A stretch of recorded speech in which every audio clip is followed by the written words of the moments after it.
287. I'm Rim. I'm Scott. And this is Geeknights. Tonight, we talk about the great, the awesome, the amazing Lord Admiral Horatio Hornblower. You know what one of my favorite pastimes is? Sleeping. Sitting in traffic on 287 trying to drive to White Plains to pick up a tuxedo. Oh, more trouble with those tuxedos, eh? Well, I had to go. I couldn't go during work because actually I was getting part of my car fixed this morning. So I had to wait until after work. I left a little bit early. You know, went up the Sawmill, gonna catch 287 across to that god-awful Westchester Mall and go in and pick up my tuxedo and go. So I get to the exit that says 287. And I pull about 20 feet down it, and then I realize the traffic has just stopped. Yeah, you're not going anywhere. And it's not like it was an accident or anything. It's just that's what that road is like, pretty much. Well, and that part of it going in that direction at that time. Or the other direction. Pretty much 287 between the Hudson River and White Plains is not actually a road. It's a parking lot that moves slowly. I use it mostly in the Jersey side, like from the Tappan Zee Bridge west. I don't use the eastern part of that. See, over in Jersey, it's pretty nice. That's how we get to all the good places we go. Well, because it's like the east-west highway, because Jersey has the two big north-south highways, the Turnpike and the Garden State. But 287 is sort of the east-west, and it allows you to get from New York to Jersey without going all the way to New York City to use like the George Washington Bridge. You can use the Tappan Zee Bridge. Yep, but now after an hour driving, I get there. No big deal. All right. The crowd of people waiting around this after-hours tuxedo, let alone the people crammed inside of it, was staggering. Wow. Basically, though, I realized that while they were all... It was the same deal where there's only like two people running the store, and they're all, you know, like avoiding eye contact with anyone waiting and just like trying to get work done and dealing with people. Well, at least they were trying to get work done as opposed to standing there looking at you going, sorry, you have to wait. Well, the work they did, it didn't seem like they were doing real work. I don't know how that company's set up, but it doesn't look like anyone ever does real work. They all do like fairly useless looking paperwork, or they just kind of stand there looking at pieces of paper and not moving. Why do they have paper? They should only have tuxedos, I guess maybe scissors, computers. What else do they need? Regardless, that like white chalk stuff to do tailoring. I did something I don't often do because I generally, whenever there's some sort of self-organized system, because it looked like people had kind of formed themselves into a line, but it was not explicit. It was entirely implicit, and people were kind of going along with it. And I realized this is going to be a bad situation. I'm going to have to wait here forever. And I decided at that point that it was time to, in the full use of the prisoner's dilemma, defect against society. There you go. And I just walked past all the people, walked right up to the lady who was typing stuff in somewhere, said, "Excuse me, I'm here to pick up a tuxedo." And before she could say, you know, "You're going to have to wait or stand in line," I just kept right going with, "I got to catch the flight. I just got to pick this thing up. I arranged with the lady before to pick it up at 5:30. And before she could say it, she stopped for a second and she went to say something else.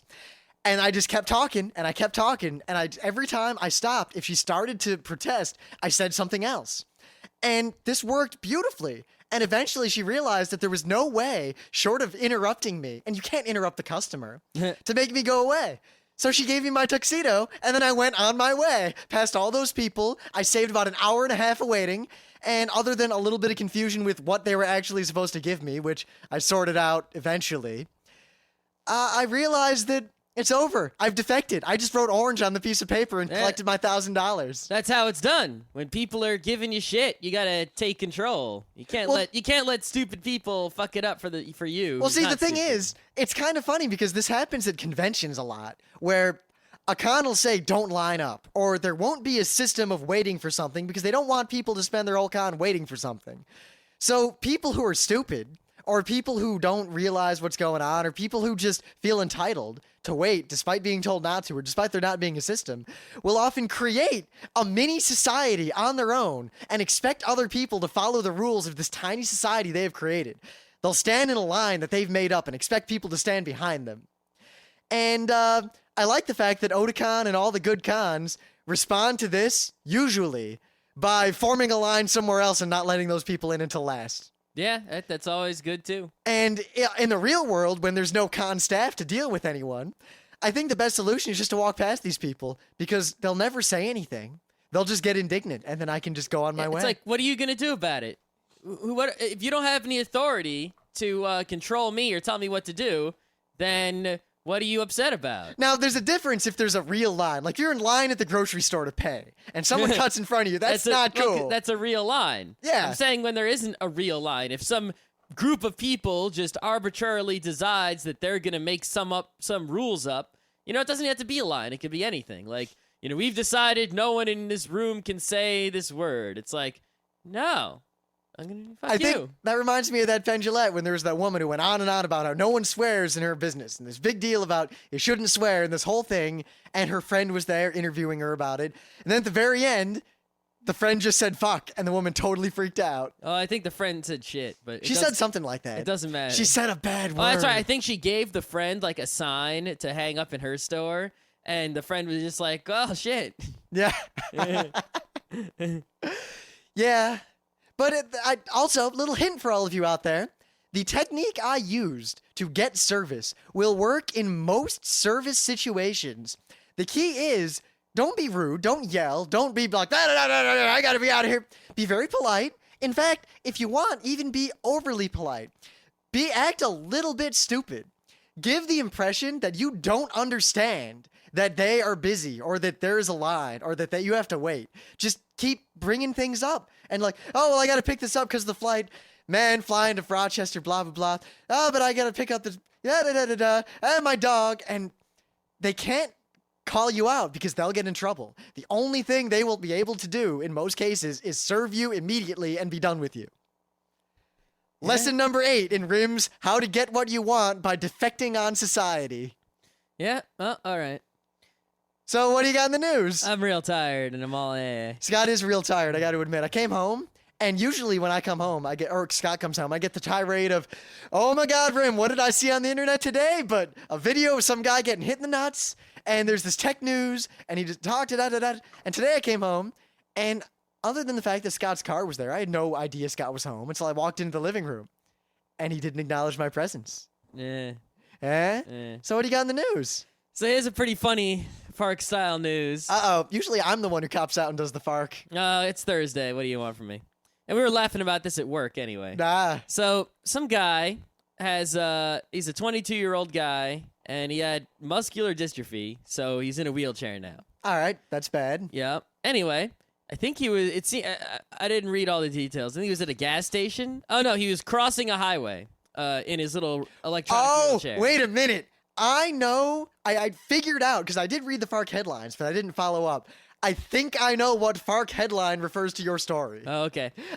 So involving a land speed record of a wheelchair? Something like that. Okay. So he's going across the highway in his little wheelchair, and the semi-truck didn't see him. Well, the story here says that the semi-truck didn't see him, and his wheelchair got caught on the grill of the semi. So basically, the semi is behind this guy, pushing him forward.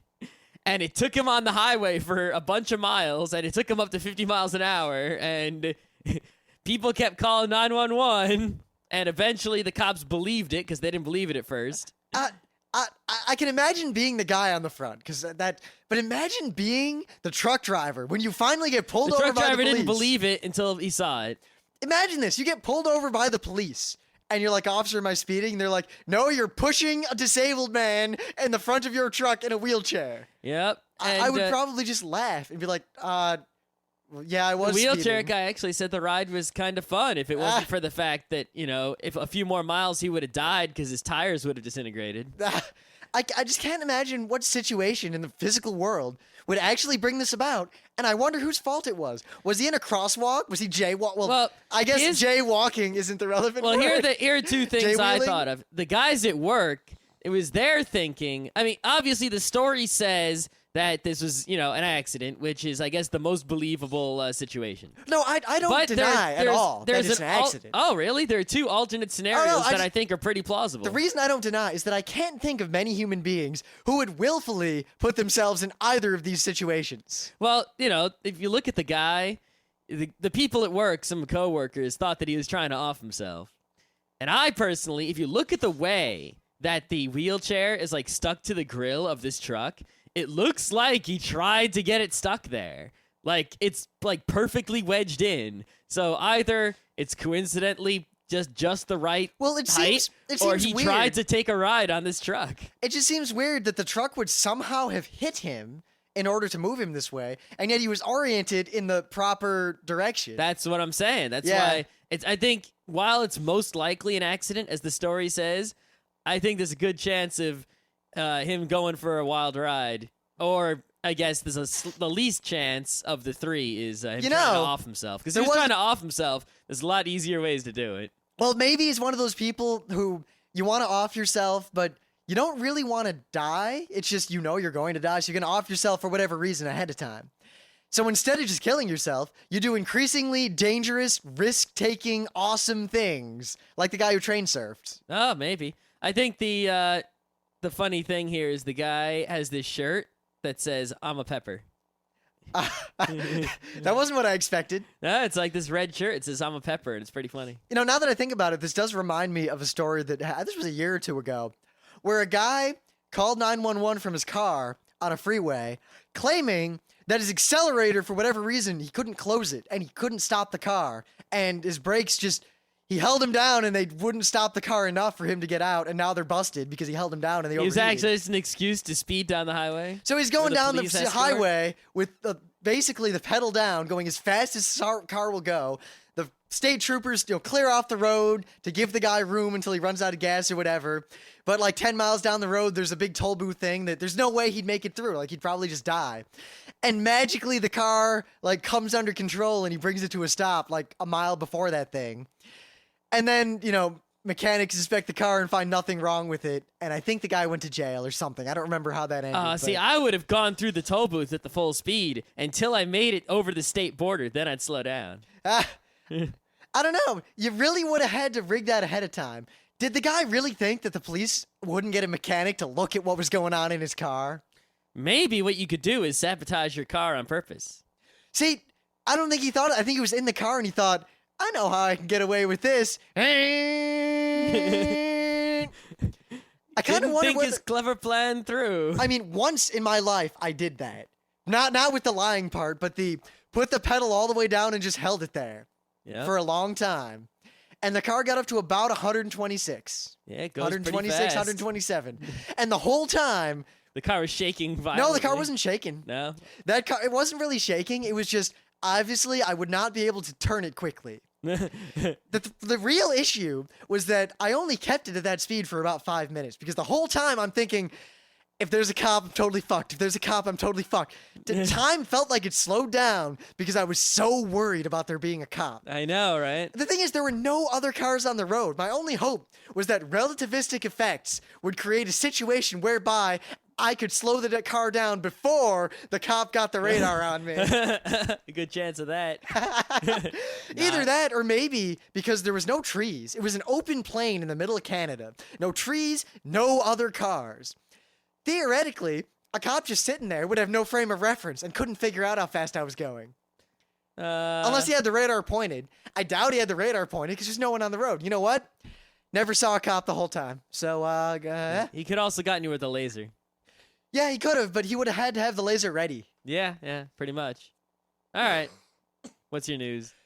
So a long time ago, like 8 years ago, I read this article about how muscle tone, in terms of, how good your muscles look, has a lot to do with the many, many small movements you make constantly. And that people who fidget, there is overwhelming evidence that people who fidget are thinner, have more muscle tone, are stronger, and are generally healthier. Despite the fact that, they fidget, and fidgeting is often very annoying when you see someone else doing it. Mm-hmm. Or when you're doing it yourself when you know you shouldn't. Well, a bunch of new studies recently apparently have found fairly strong genetic links linking genetics and fidgeting. And two, they have further brought forth all this evidence that people who fidget are a lot thinner and very rarely become obese. Obese people rarely fidget. And because, you're constantly exercising all your muscles. And I just point out that I fidget quite a bit, and so does Scott. I fidget all the time. That's how come I'm not fat, even though I lead a sedentary lifestyle. And don't exercise. Yeah. See, we have this funny running gag about the sedentary lifestyle with Scott. I bring it up at all opportunity. Scott could be sitting there, like out of the blue, we're in a car, and he'd be like, I don't know, my leg fell asleep. Or, man, my leg's a little stiff because, we're in the road car for like 8 hours. And I'd immediately say, well, you probably wouldn't have that problem if you didn't lead a sedentary lifestyle. Yeah, that's what he does. That's what I do. That's my shtick. It's a very annoying shtick. And I found this article 'Cause interesting. compared to most people who do lead sedentary lifestyles, I'm not so sedentary. Well, because you fidget. Well, I mean, but like, think about the people who sit on a couch and watch TV for like 6 hours a day. Well, no, while you lead a sedentary physical lifestyle, you're basically in the jet set of the internet. So I guess it evens out. I'm not so sedentary on the relative scale of people in this country. Yeah, I gotta give you that. I gotta give you that. I am moderate on the activity. You don't have it's the like I don't- permanent ass groove in the couch. Yeah, it's like I don't exercise, but I also don't sit down and not do anything. Don't eat. Like, even if you look at my coworkers, they sit there all day at work and only get up to go to the bathroom once, and like for lunch, I have to get up like every like half hour and move around, and all these other people just sit there all day. I'm like, Oh God, I couldn't stand that. Even at IBM, a lot of times it'd be like 3:45 on a Wednesday, and I'd just be like, and I just get up and wander a mile or two over to one of the other buildings I'd never been into and just walk around it for 10 minutes. yeah, I just get up and like stretch next to my chair and then do a little dance. And One time I got lost. I wandered over into a part of the fab I'd never been in before, and it was way, way far away from where I should have been. And I totally got lost for like a half hour, and I couldn't find my way out of the building. good job. Luckily, I got back, and no one even noticed I'd left, so. Shows how important your job is. Well, it was. My job there was mostly figure out solutions to problems. Like, we have a problem with X, and my job was, if I come up with a solution, implement it. Otherwise, generally be idle. Yeah, we really need to. I don't know. It's still a big problem, the idleness at work. There should never be idleness at work. It should be either I'm at work working or I can go home. Yeah. Yeah. I just remember when I worked at the Ritz, the worst job I ever had. Well, maybe the second worst job I ever had. I don't know. That's a really tough call. Yeah, it's the worst job I ever had. I mitigated that somewhat by being the absolute best pizza chef they ever had, and then deciding that it was better for me to be the absolute worst pizza chef they'd ever had. I got stories about that place. But anytime I was idle, they'd walk over and just look at me and say, in all seriousness, if you got time to lean, you got time to clean. And I would look at the filth that had been accumulated over the past several decades on the floor where I was standing, and I would straighten up and stop leaning. And they would look at me and realize that I had just punned them. Yeah. And just walk away shaking their head. But then they come back over with a mop anyway. But at least I had that tiny victory. And I quit not too long after. Yep.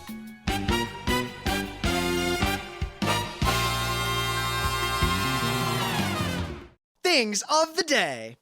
So, what's your favorite robot, Scott? Of all robots Of all ever. robots. Now, not cyborgs, not power suits, not giant robots. I'm talking just straight up robot. Wait, real robots? Any robot. It could be from a cartoon, perhaps. I don't know. The most powerful robot is Voltron, but I don't know. But Voltron is nothing without the people who pilot him. That's not the point. I don't know. I think I would have to go with Hedonism It's Bot. hard to pick one robot. You're gonna pick Hedonism Bot? Hedonism Bot has provided more enjoyment Hedonism- in my life than any other robot. Hedonism Bot isn't even as good as Bender.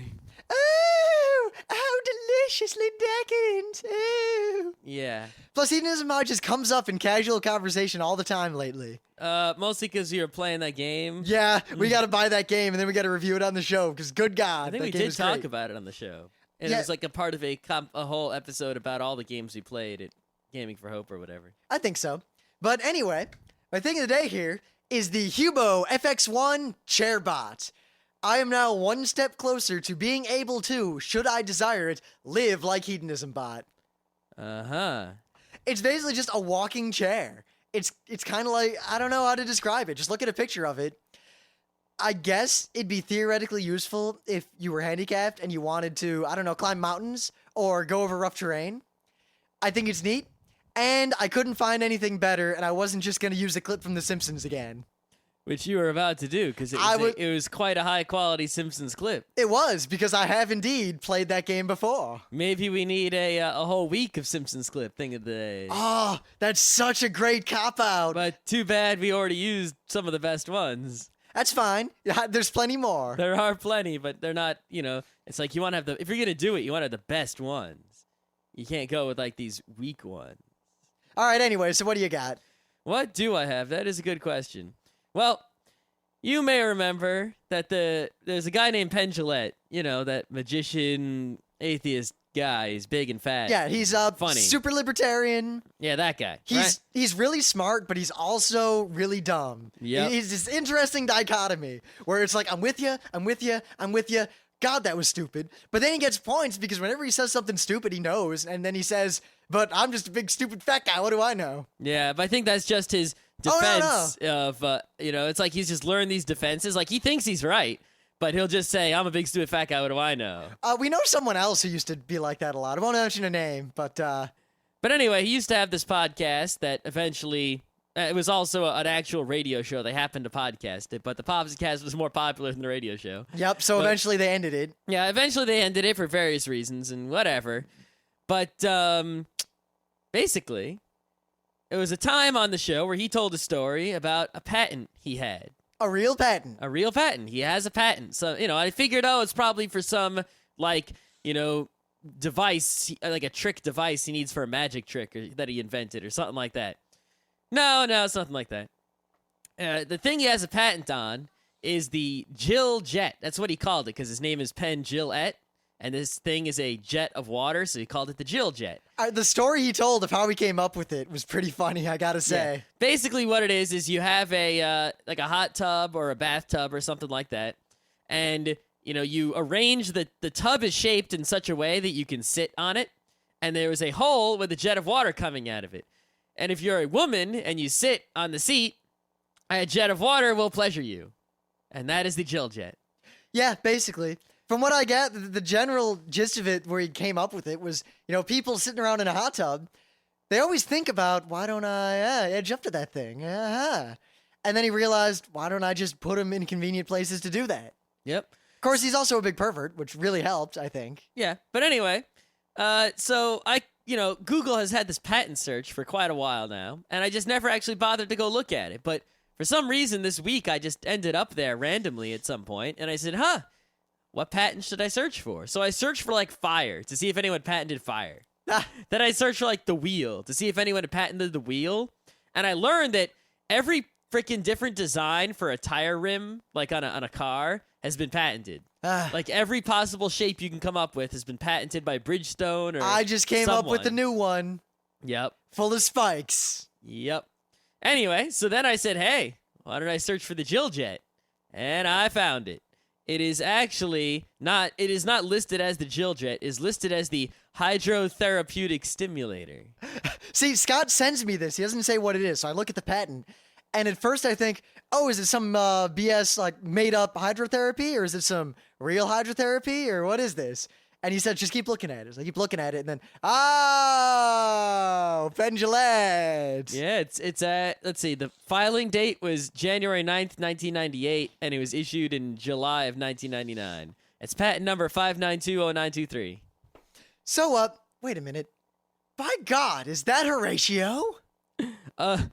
Yeah, it wasn't the best segue, but I had to go with it. Even though I don't think they actually say those exact words. Yeah. Kind of like how people always misquote Shakespeare and just add lines no one ever said. But anyway, Horatio Hornblower. A lot of people have no idea what the hell Horatio Hornblower is. However, awesome people do. Yeah. And if you want to be awesome, you should check Horatio Hornblower out. Well, Horatio Hornblower is a fictional character created by C.S. Forrester for a series of novels. And it's based on a real-life person named Horatio Nelson. Yes. Now, when we say based on, we mean in the loosest sense. Yeah, I mean, what do they have in common? Let's see. Awesome in the British Navy. Awesome. Named Horatio. Named Horatio.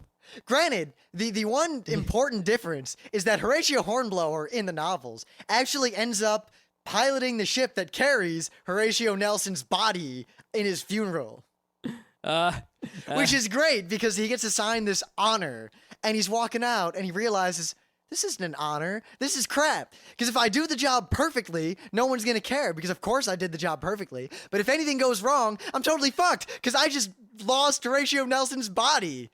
There's nothing to gain from this and everything to lose. This totally blows. That's a good one. Anyway. Now, Scott hasn't actually read the books.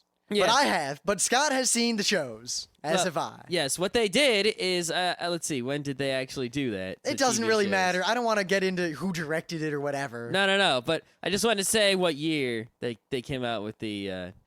In 1998 through 2003, ITV and A&E teamed up and made a mini-series of television shows, even though they're more like movies. Yeah, they're all like 2 long. hours long. Yeah, of Horatio Hornblower stories. And they started out with like one set of them, of like 4 movies, and then they came out with like a couple more, and then a few more, and then they were done. So I'm going to tell you what Horatio Hornblower is about, and then we're going to tell you what it's really about. Yep. So the books by C.S. Forester are, in my opinion, some of the greatest nautical fiction written in English ever. Well, Now, here are my reasons why. I'm a huge fan of C.S. Forester. I put him second only to Dumas in terms of my writing I like. And maybe, I'm not going to get into that. Now, they're written in a very exacting style in that he did his research. And a lot of it is very accurate, or at least plausible. It gives you a good sense of what being in the British Navy was actually like, and while it is romanticized in a fairly realistic way. Because it romanticizes a lot of things that are not terribly romantic. Now, aside from that, the writing style, he had this gift of where, and I think some famous writing critic said something similar, but when you read these books, he uses all the jargon of the nautical world, all the things that you don't know what these things are, the mizzenmast, the topsails, all these things. I know what some of the things are. Coming into a lee shore, and all this stuff. And he never explains what any of it is, ever. And it's kind of like what the shows like ER did, where all the jargon's there, but unlike that, all the jargon is used properly, or at least 90% properly. And while you read it, you really feel at the end of any given book or after like any particular maneuver, like you know exactly what's going on, and you know exactly what happened. You know what was going on. You could be a sea captain. Yeah, you know how to. I could deal with that. Obviously, the storm came in, so I pulled in the topsails and I heaved too. But then you think about it and you realize that you have no fucking idea what actually happened. Your brain just tricked you into thinking you did because of the way he wrote it. Yeah. And he makes scenes where they're taking a bunch of barrels of beef and lugging them onto the ship be really dramatic and really on the edge of your seat. Oh shit, they're gonna drop it. Heave. Oh, we got it. And it's hard to explain. You just gotta read these books. Yeah. The thing is, the stories, while they're well written and exciting adventure stories with lots of drama and action and awesomeness, they're not really deep or meaningful or literary. They're a lot like the James Bond books in that only in the water. Yeah, and a little bit better, I would say, with cannons. And honestly, here's the plot of every Horatio Hornblower book generally. Horatio is on the land. The land is boring and sad. London is stifling and everything sucks. He may or may not have a wife or a lover, but he's kind of sick of her and wishes he was in the ocean. Hooray, there's war! Now he's in the ocean. Oh shit, he has to get everything together and it sucks. His crew sucks. He's seasick. Through the trials and tribulations of sea, the crew becomes awesome. Then he meets a woman. He cheats on whoever he was with on the land, if there was someone, with this woman. This woman then either dies or the woman back on the shore dies, so he can be with whichever woman he wanted. In the course of this, he does something awesome, his best friend dies, and he ends up, at the end of the book, wishing he was back at sea. That's but it. Of course, he's like the hero of the entire British nation. Oh yeah, saves everybody. The whole time, the end of every book is like he's sailing back, and he's like, "Oh crap, they're gonna court-martial me because I suck, and everything about me sucks, and I totally screwed this up." And then they make him a knight, or the Order of the Bath, or they give him a gigantic pile of money, or they commend him, or whatever, and all his fears are put to rest, and that's the end. They're total formulas. Every book's the same. Unless you really like this stuff, just read one of them. It doesn't matter which one. Yeah, or just watch the freaking movies, because that's all I... See, now the books aside, here's what Horatio is really about. Because you watch these shows, basically, Horatio Hornblower is a show where the good guys look like good guys and they always win. The bad guys look like bad guys. Yep, the bad guys are all French and Spanish, and the good guys are all English. Yep. Or Simpson or Simon or whatever his name was. Yeah. He was British, but Yeah, it's like every episode of the TV show is like there's one guy who's like, the kind of annoying guy who's Horatio has to go around with, who's not, good, and everyone else is good. And yep. And then there's the bad guy. And it's like the guy appears, bad music, bad guy doing bad things. Oh no, look, he's doing bad things. But he can't do anything about the guy until the very end of the episode. When suddenly everything comes together, he kicks some ass, and everyone bad gets what's coming to them. Every time you dislike a character, everything you want to happen to them happens to them. No, more than what you want to happen to them happens to them. Yeah, I think we're not ruining anything because you just got to watch these. But watch the first episode of Horatio, which I believe is called The Duel. They might have named it something else depending on the release. It's the first one, Mr. Midshipman Hornblower. And not only does the bad guy get what's coming to him, but the bad guy leaves the plot for like an hour. And you think he's won, and then the bad guy's back, and you're like, ah, shit. And then the bad guy loses in, like, the most double, epic, awesome way you could ever imagine.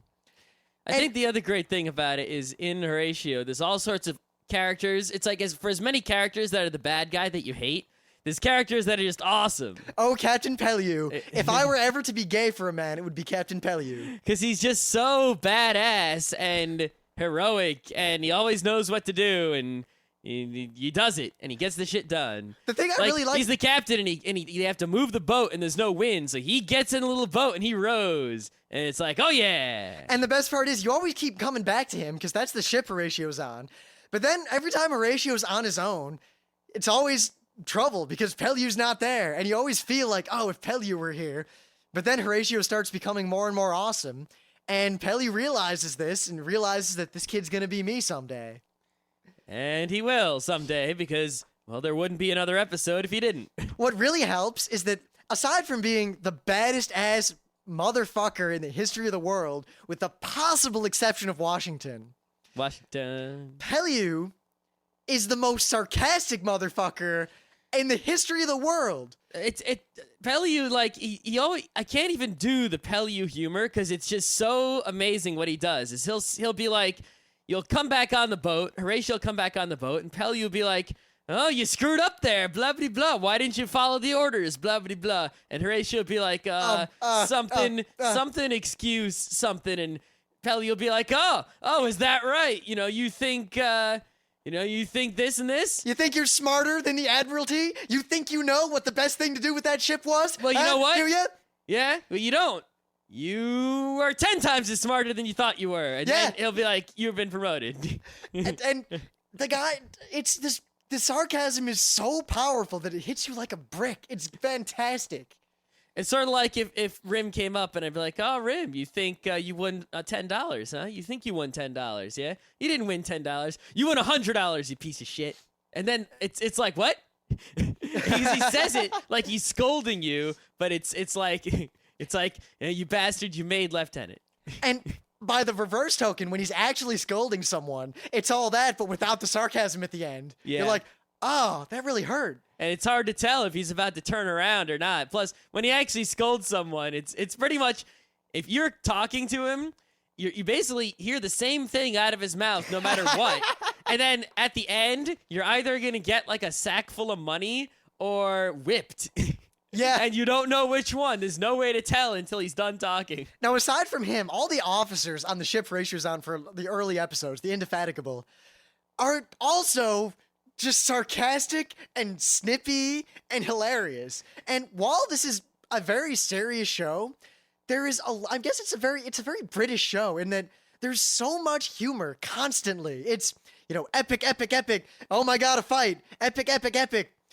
Little quips, little bips. When Ballsy comes back in the wrong war at the end with all those guns in his belt on the horse in the French uniform. Yeah. Like, that's a good part. You're like, how's that guy gonna get out of it? The whole army's dead. He's the only one left. And then he comes riding over with the guns like, I'm awesome. Look at me. Well, I think they also do that to show you that there's a bunch of characters on this boat, and For a lot, Horatio's not like the admiral of the whole Navy right away. No, he's just like a crap midshipman. He's not even the captain of the boat yet. No, so he's not even a lieutenant. He's acting lieutenant. He's only acting lieutenant because everyone above him got killed. yeah. So all they at have once. to show you somehow that the people that are above Horatio are above him because they're better than he is right now. Yep. So Captain Pellew, of course, always has an opportunity to be awesome, but like Mr. Bowles doesn't have an opportunity to be awesome that often. But so you in know one he's episode, he's got to be more awesome if he's a higher rank than Horatio. So they give him a chance to be awesome, like in one episode, and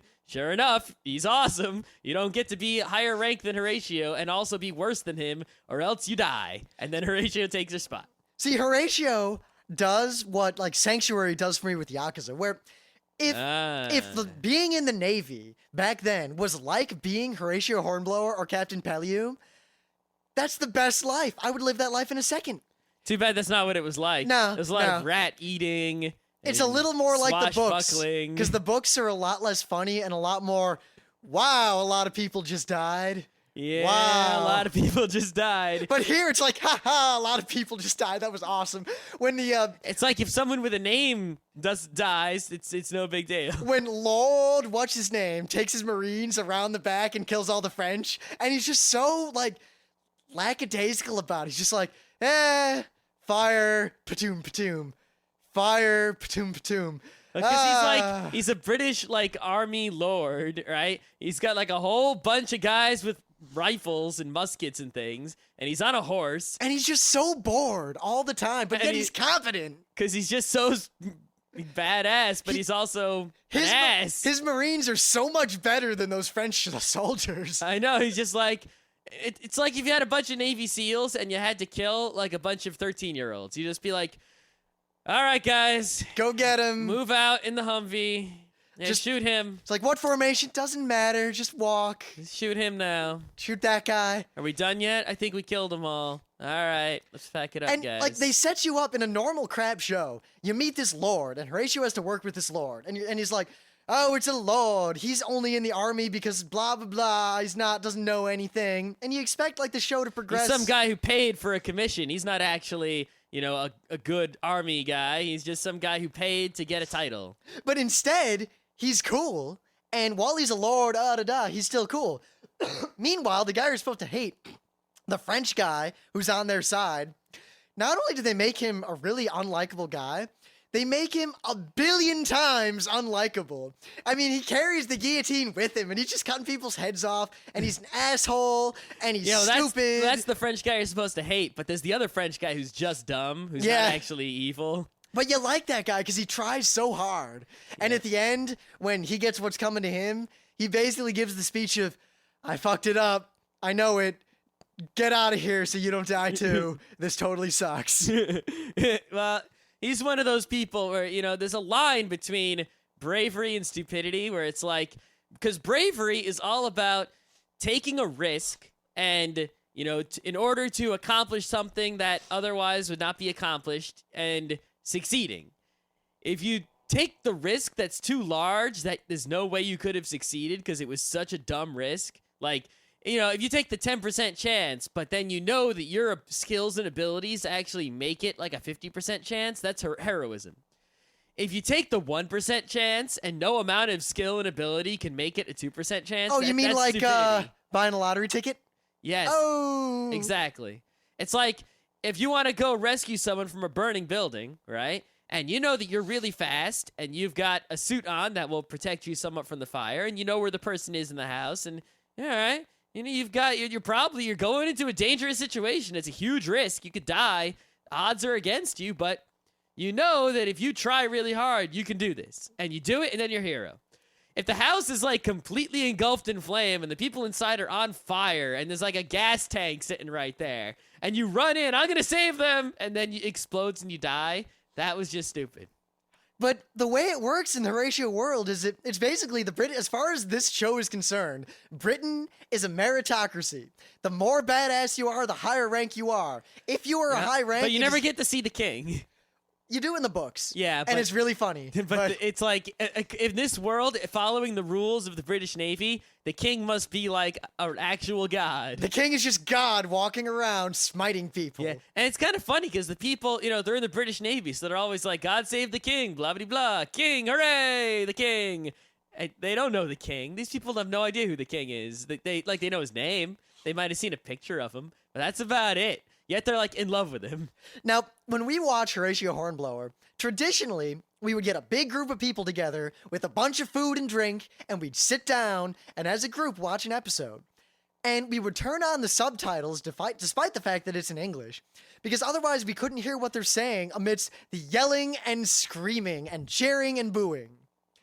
It's kind of like Shakespearean theater back in the Shakespeare days for us. It's this big, loud, riotous affair. And that is, in my opinion, the only way to watch Horatio. Yeah, I thought that, like it was a show to watch with a lot of people. And I still think it is a show to watch with a lot of people and have fun, so that when the crazy thing happens, everyone goes, oh, at the same time, and it's a good experience. But watching the show with less people was actually still really good, because it's such a good show. It holds up. Each one of these would stand on its own as a movie that I would just go see in the theater and pay my $15. Oh, and go see in the theater. I would have. It's definitely like the best a TV movie can be, or direct-to-DVD movie can be. It's not a theater movie. Well, regardless, they're awesome. They are awesome. Now, getting into them, my advice is thus. The first episode is probably the best one to watch. However, I will point one thing out. The first episode is different from all the rest in that it's a little slow in the beginning. It seems like this is going to be a tedious, long-running, boring drama. Like, the first half of the movie is just, I would say, boring, almost. Everything sucks. It sucks to be Horatio. Da-da-da-da-da-da. And that is very purposeful, because it builds you up and builds you up. And by the end, you're just, woo, woo, woo! Yeah, the second half of the first episode/movie is what the rest of the entire show is like. The payoff of the first episode is huge. Like, and literally, ludicrously huge. It's in the last 5 minutes. Yep. The last 5-minute payoff is so amazing that it would be worth another half hour of boredom just to have that. I never would have expected what happened in a million years. It happened, and it's awesome. I could watch that scene over and over again. It's just brilliant. And then pretty much from that point forward, the whole show is exactly like that all the time. So, yeah. So if you want one that's funnier as opposed to just like the payoff like that, just to really get into it, you can watch The Fire Ships or watch The Wrong War, the third one, because that's the one that has a lot of the humor in it. Yep. I think that's the fourth one. It is the fourth one. The third one is the Spanish prison. Which is also really good because I really like the guy who runs the Spanish prison. Yeah, the Don is a good guy. But yeah, Horatio Hornblower is awesome, old school, British Navy action. Not very deep, not very meaningful, but action, adventure, comedy, and awesomeness ahoy. If you're not sure if you'd like this, if you liked Master and Commander, this is better. Yeah, it is better. And if you liked this, and you haven't seen Master and Commander, see it. Yeah, Master and Commander is awesome. Good. It's not as good as Horatio. Yes, but however, it does have a very Horatio-like moment when the guy does the thing to himself. Yep, I was thinking at the same moment. Yep. All right, we'll leave it at that because I got a long weekend ahead of me, and I smell the lamb cooking downstairs, and I really want to eat it. The smell of lamb doesn't do it for me. Well, you're just not human. Lamb is my third favorite meat. Right after steak and steak.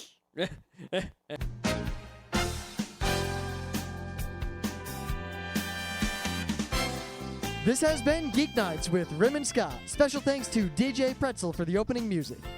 Be sure to visit our website at www.frontrowcrew.com, where you'll find show notes, links, our awesome forum, a link to our Frapper map, and links to all the RSS feeds. We say feeds plural because Geeknights airs 4 nights a week, covering 4 different brands of geekery. Mondays are science and technology. Tuesdays, we have video games, board games, and RPGs. Wednesdays are anime, manga, comic nights. And Thursdays are the catch-alls for various rants and tomfoolery. You can send us feedback by email to geeknights@frontrowcrew.com. Or you can send audio feedback via Odeo. Just click the link that says Send Me an Audio on the right side of our website. If you like what you hear, you can catch the last 100 episodes in iTunes or in your favorite podcatcher. For the complete archives, visit the website, which has everything. Geeknights is distributed under a Creative Commons Attribution Non-Commercial Share-alike 2.5 license. This means you can do whatever you want with it as long as you give us credit, don't make money, and share it in kind. Geeknights is recorded live with no studio and no audience. But unlike those other late shows, it's actually recorded at night.